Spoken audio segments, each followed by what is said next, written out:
Is flu season, and the flu looks a lot different in children than it does in adults. Dr. Brian Baer joining us this afternoon to help us accurately identify the flu. I mean, you get people who get a little yucky and you think it might be the flu. You call it the flu.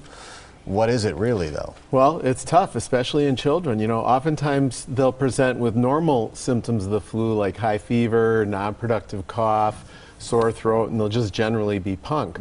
But oftentimes they present with gastrointestinal symptoms, nausea, vomiting, diarrhea, and abdominal pain, and sometimes they'll even act like they're having an ear infection. We all know how many times moms bring their kids in for ear infections.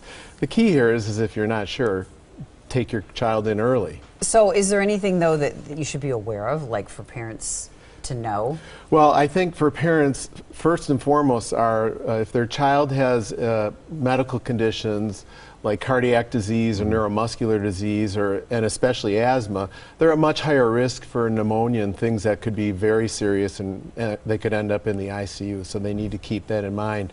And it's a problem because the things they need to look for are high fever and severe dehydration. And as my wife, the pediatrician, says, if they're just not acting themselves and acting punk, you really need to keep your eye out for that. Just because it is the season, too, right? Absolutely, it's the season. So go to that. Okay, on one side of the equation, we've got the flu shot. On the other side, we've got antivirals. Right.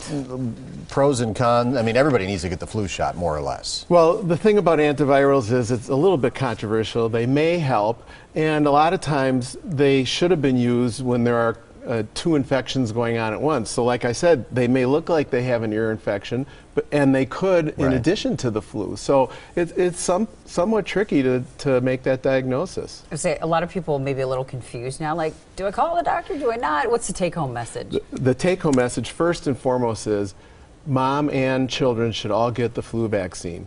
And let me say it another way. Mom and children should all get the flu vaccine and try and get it early in the season. And second and most important also is to call your pediatrician earlier than later.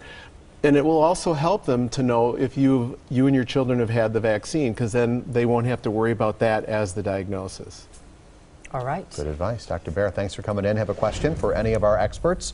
You can send an email to asktheexpert@tmj4.com, or you can leave a voicemail at that number right there on your television screen.